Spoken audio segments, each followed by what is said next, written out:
J'ai une petite tendresse pour Ségolène. On s'est écrit hier soir. Ah oui? Avec Sego, oui. Je lui ai Elle dit, a écrit au président et à vous donc. on s'est écrit hier soir. D'accord. On s'est écrit hier Qu'est-ce qu'elle soir. vous a dit, Avec sans Ségolène, indiscrétion? elle m'a dit, voilà, tu as vu voilà, et je lui ai dit, tu es mon coup de cœur. Voilà.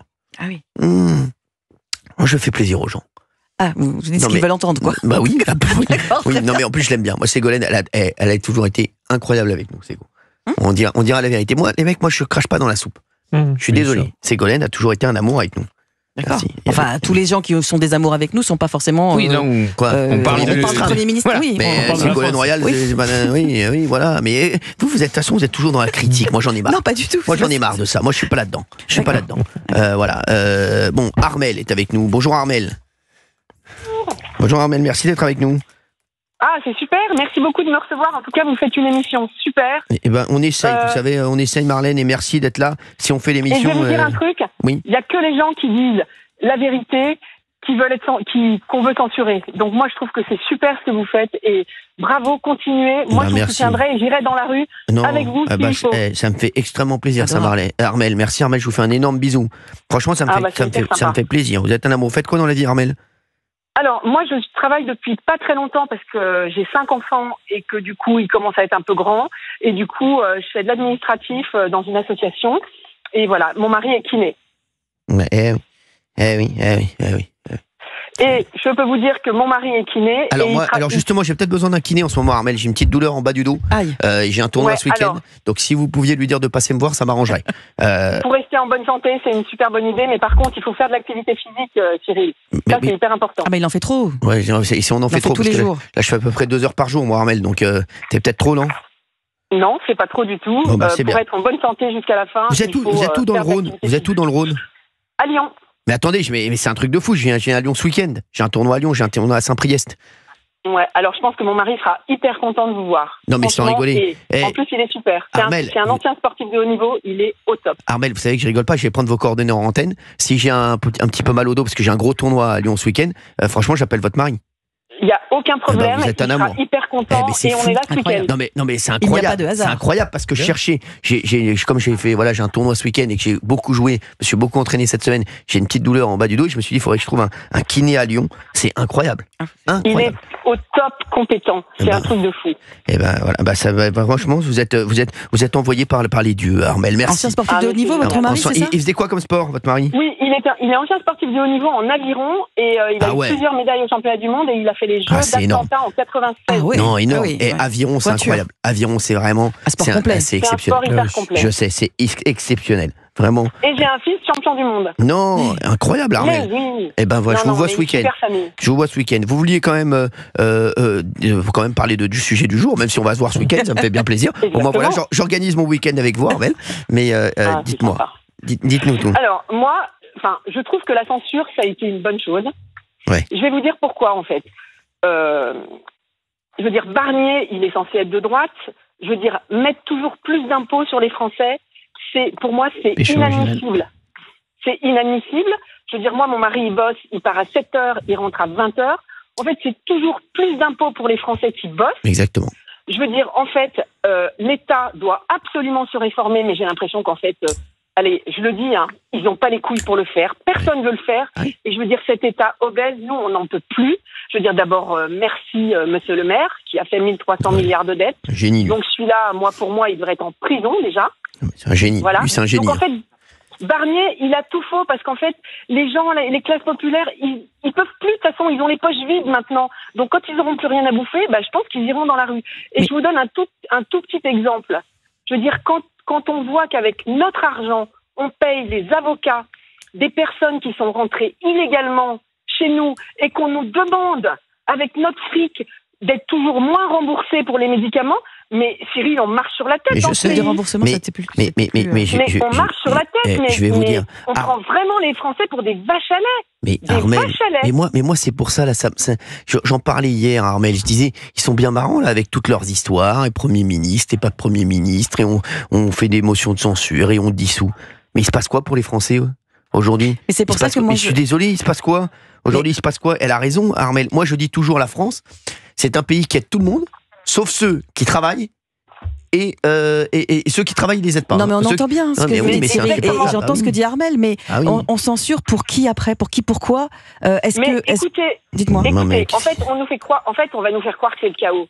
Mais en fait, le chaos, je suis désolée, il y est déjà. Je veux dire, Macron, il a déjà fait le chaos. C'est fini. Je veux dire, notre pays, il est en train de dégringoler.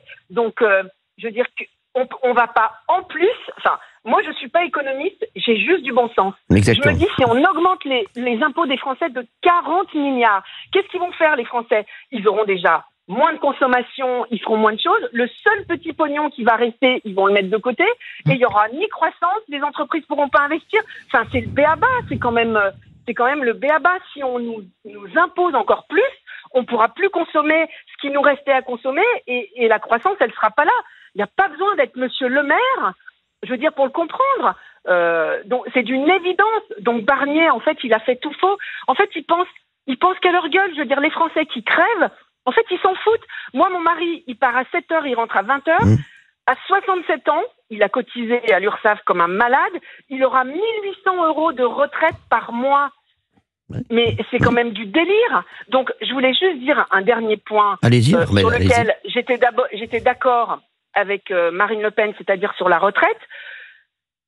On passe son temps à dire il faut travailler plus, mais en fait, le vrai sujet et la vraie cause, c'est pas qu'il faut travailler plus, c'est qu'en fait, il faut plus d'enfants pour qu'il y ait plus d'actifs pour payer les retraites. Et en fait, qu'est-ce qu'on fait ? On fait venir 500 000 personnes par an chez nous. Il y en a une bonne partie qui travaillera pas. Donc, en fait, il faudra toujours plus d'actifs, mais il y en a moins.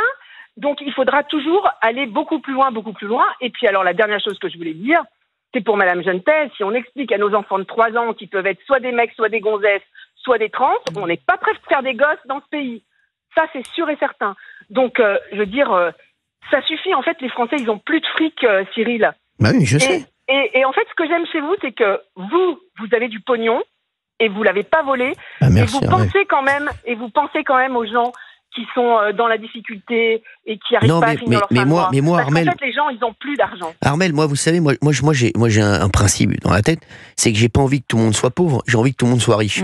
Moi, c'est aussi simple que ça. Moi, j'ai juste envie, et je l'ai dit plein de fois, moi, j'ai juste envie d'un salaire minimal pour les Français qui travaillent. Je suis désolé, moi, un Français qui travaille énormément et qui travaille tous les jours, il peut pas ne pas s'en sortir. Quand on est petit, nos parents ils nous disent toujours il faut que tu aies un travail pour pouvoir t'en sortir. Et il y a énormément de gens aujourd'hui qui travaillent et qui s'en sortent pas. Mais bon. Et moi je dirais une dernière chose. Charité bien ordonnée commence par soi-même. Commençons à s'occuper des gens qui sont chez nous. Je ne suis pas contre l'immigration. Je suis contre le fait de recevoir les gens dignement. Mais, on en reçoit bravo. trop. Et charité bien ordonnée commence par soi-même. Commençons à nous occuper des gens qui sont pauvres chez nous. Mais oui. De bien s'en occuper, de leur donner du boulot et arrêtons ces 5 000 rentrées par an. C'est de la folie. 500 000. C'est une folie 500 000. pure. C'est de la folie. 500 000. Voilà. Et 500 000 rentrées par an. Mais je sais, mais c'est c'est légal ou illégal. Gauthier Lebray, quand on y pense, comment elle a bien résumé, Armel, elle a raison. Déjà, on peut pas les recevoir dignement aujourd'hui. Il est là aussi le problème. Alors déjà, en plus, l'immigration illégale, par définition, elle est illégale. Donc on ne sait pas vraiment combien de milliers d'étrangers en situation irrégulière entrent chaque année dans le pays. Mais même l'immigration légale, aujourd'hui, elle pose question et elle fait débat. Est-ce qu'il ne faut pas réduire même l'immigration légale ? Bruno Retailleau pense que si, par exemple.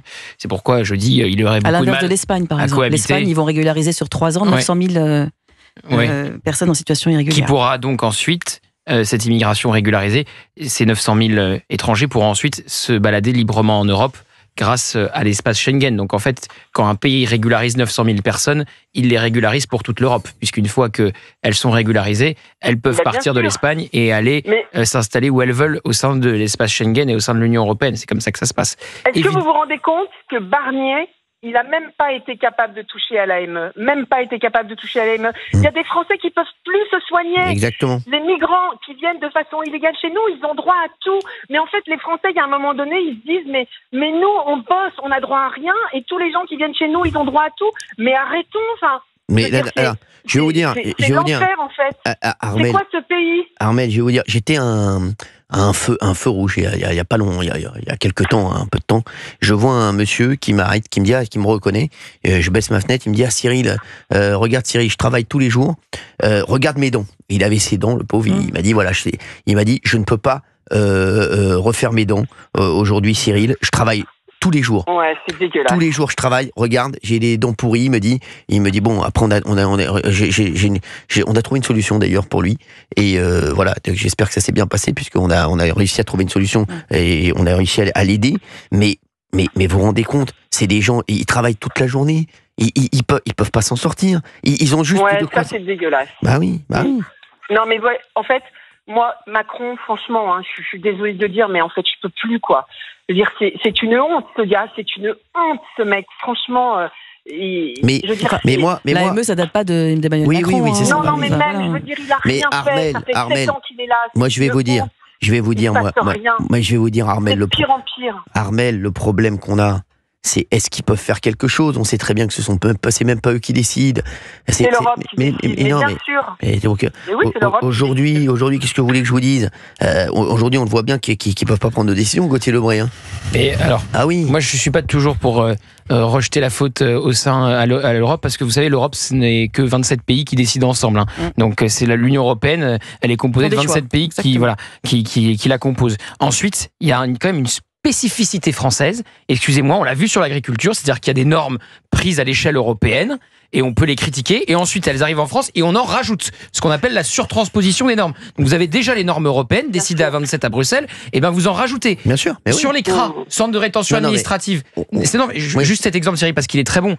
L'Europe permet un délai beaucoup plus long. Bien sûr. Et en France, on décide, on va le couper à moi. Vous voyez, donc il y a quand même une responsabilité, je suis désolé, franco-française. Oui, c'est ce qu'on dit, ils prennent ce qu'il y a de pire. Ils prennent ce qu'il y a de pire ils l'aggravent à chaque fois. Exactement, ils prennent les normes européennes, ils en rajoutent, comme si ça suffisait pas. Il y a déjà un délai pour mettre un migrant en centre de rétention administrative, c'est pas ad vitam aeternam. Eh bien non, on le rabote ce délai. Donc il y a quand même un problème franco-français. C'est deux exemples très concrets où la France est encore plus dure que l'Union européenne envers nos agriculteurs ou plus laxiste sur l'immigration. J'ai souvent cette phrase que je dis même dans cette émission. Je dis on a l'impression qu'ils se lèvent tous les matins en se disant qu'est-ce qu'on peut faire pour faire chier les Français. Non mais c'est vrai. Mais exactement. Non mais c'est un truc de dingue. C'est un truc de dingue. Est-ce que je peux vous dire une dernière chose? Il y a Donat, le patron d'ailleurs, qui a une phrase magnifique de Georges Pompidou. Donat peut la donner. Allez-y. Allez-y. Il n'a pas de micro. Parce que ce serait magnifique. J'aimerais qu'il la donne lui. Moi, non, pas de gros mots à l'antenne, bien sûr. Non, c'est une phrase de Georges Pompidou. C'est vrai. Oui, il faudrait te faire chier les Français. Merci. Vous emmerdé, non? Emmerdé. Merci. Vous, par contre, vous avez aucun problème, en fait. Pourquoi? Le patron, il dit non, moi, je peux pas dire de gros mots à l'antenne. Non, mais c'est ce que vous êtes tranquille. Vous savez que c'est un verbatim, en fait. Non, mais il sait qu'il va être ministre grâce à François Bayrou. Il s'en fout total. Oui, j'essaie. Il est près de son téléphone. Il a lâché la rampe. Il est persuadé que François Bayrou va être nommé ce soir par Emmanuel Macron. Oui, je suis attentif à mes SMS, oui, bien sûr. Demain, je sais que j'ai enquêté sur son histoire de non-censure à gauche, là. Parce que, effectivement, il y a un pacte. Attendez, parce que là, pour les auditeurs qui nous rejoignent à 16h46, on comprend pas ce que vous dites. Donc, on va reparler de ça. Calmez-vous un peu. Il me menace en plus. Oui, Armel. Cyril, je vous dis une dernière chose. Il y a un seul mec sur cette terre qui peut sauver la France. Je vais vous dire qui c'est. C'est Philippe de Villiers. Il a un amour de la France, c'est un vrai mec. Je l'adore, Philippe de Villiers. Moi, franchement, ça fait deux auditeurs qui nous parlent de Philippe de Villiers. C'est un collectif de campagne. Je l'adore. C'est un gars, il a un vrai amour de la France. Il est dans le JD News cette semaine, d'ailleurs. Sur Notre-Dame. Exactement, sur Notre-Dame. On va le recevoir. Vous savez quoi, on fera une émission avec Philippe de Villiers. Parce qu'il y a beaucoup d'auditeurs qui nous parlent de lui. On va lui dire à Philippe de venir faire 2 heures avec nous. Cyril, mon rêve, c'est de rencontrer Philippe de Villiers. C'est mon rêve. Voilà. C'est de le rencontrer. Écoutez, vous savez ce que je vais faire, je peux réaliser votre rêve. On peut pas l'appeler Philippe de Villiers là. On peut pas l'appeler Philippe. Dites-lui que c'est moi. Je vais l'appeler en direct. Comme ça, je vais faire quand même. Armel, si Armel veut parler, elle pourrait parler à Philippe de Villiers. Ce serait la magie de la radio. C'est la magie de la radio. Appelons Philippe de Villiers tout de suite. Appelons Philippe de Villiers. Je vais m'occuper de vous. Armel, en plus votre mari va s'occuper de moi ce week-end, donc je peux pas vous laisser comme ça. Non, mais c'est sûr. J'aimerais juste pendant qu'on appelle Philippe de Villiers, vous parliez Gauthier Lebray et Olivier d'Artigol. J'aimerais qu'on remettre le contexte pour nos auditeurs qui nous rejoignent à 16h47 sur Europe. Alors le contexte, je vous le dis, ce soir, il y a très très peu de chances, je viens encore d'avoir les sources au plus proche du président de la République, qu'on ait la nomination du Premier ministre ce soir à 20h. Donc déjà, à mon avis, Olivier, tu vas perdre ton pari sur la nomination du PM, donc comme on dit, du Premier ministre ce soir à 20h. Ce soir, Emmanuel Macron va faire un constat, donc on verra demain comment on le commente, mais peut-être qu'on dira le président est venu pour ne rien dire et simplement pour faire le constat. Pourquoi ça prend du temps ? Parce que certains socialistes veulent se décrocher enfin du nouveau Front Populaire, et Philippe Brun, le député PS, a proposé un pacte de non-censure, comme le disait Olivier. Sauf qu'il y a une petite astérix dans ce pacte de non-censure, c'est-à-dire qu'ils veulent un Premier ministre de gauche pour ne pas censurer ensuite au sein du bloc républicain, de l'arc républicain, je mets évidemment tout cela entre guillemets, c'est-à-dire du PS au LR. Et quand vous grattez un peu plus, vous voyez que le PS ne veut pas du tout de ministre les Républicains. Donc c'est pourquoi je dis que ça ne marchera pas. Évidemment, et de l'autre côté, un Bruno Retailleau ne resterait jamais avec un Premier ministre PS ou avec des ministres PS qui le contesteraient du matin au soir. C'est pourquoi ça ne peut pas marcher. Mais est-ce que la reconduction du socle commun avec un soutien sans participation du RN, c'est fiable ? Est-ce que le RN ne peut pas rejouer la pièce qui vient de se jouer hier? Est-ce que le RN, c'est une assurance vie pour le socle commun? Alors moi, je vais te dire ce que m'a dit Valérie Benaïm, non mais fan de la première heure qui vient de dire une vraie bonne question. Non mais sans rigoler, non mais Benaïm, arrêtez d'essayer de vous placer. C'est une question, Gauthier. Stop. Eh ben, je te réponds. Calmez-vous. Non. Vous êtes très dissipé, d'Artigol. Non mais franchement, d'Artigol, vous êtes extrêmement dissipé. Ce qui vous est arrivé n'est pas arrivé depuis Henri IV. Donc vous avez un Béarnais en face de vous. Il se passe quelque chose dans le pays. On dit bien la France et la Navarre. Non mais la Navarre est de retour. Calmez-vous parce que là, vous allez aller voir du Navarro chez vous si ça continue. Je vous le dis. Oui. Alors déjà, Sébastien Lecornu, il ne méprise pas Marine Le Pen. Il la connaît. Donc je ne suis pas sûr qu'elle lui fasse les mêmes reproches qu'à Michel Barnier. Il y avait évidemment des reproches sur le fond faits à Michel Barnier, mais aussi sur la forme. Cet égo surdimensionné. Il ne parlait que de lui. Je dis ce que disait Marine Le Pen. Il ne la prenait pas en considération. Et il y a un proche de Marine Le Pen qui m'a dit, Sébastien Lecornu, non seulement il peut tenir, à mon avis, jusqu'à la prochaine potentielle dissolution, mais s'il agit bien, il peut tenir 2 ans. Donc je pense que Sébastien Lecornu peut tenir plus longtemps que Michel Barnier. Et puis surtout, tout le monde a compris que maintenant, ça ne pouvait pas se faire sans Marine Le Pen. Donc je pense qu'il y aura plus d'égards à l'endroit de la patronne du groupe RN. Je pense aussi. Moi, je trouve que Gauthier, c'est incroyable. Vous étiez d'accord avec moi il y a une heure. Oui, mais j'ai changé d'avis. Il a une colonne vertébrale. J'ai changé d'avis. C'est fragile. Oui, c'est fragile. C'est un homme de conviction. Oui, je suis pas comme Valérie Benaïm qui essaie de se placer pour avoir un poste.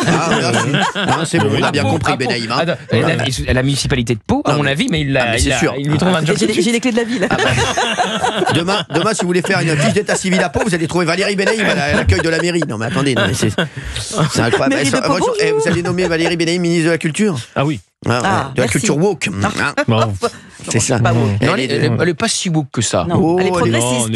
Elle est pas woke. Quand elle est avec des woke. Elle est sensible aux sujets sociétaux. Pas du tout. Quand elle est avec des woke. T'emmerdes. Pardon. Quand elle est avec des woke, elle est woke. Quand elle est avec. Pas du tout. Non, mais dites que je n'ai pas de colonne vertébrale. Vous êtes fou ou quoi? Absolument pas. Non. Je suis très sensible aux sujets sociétaux. Point barre.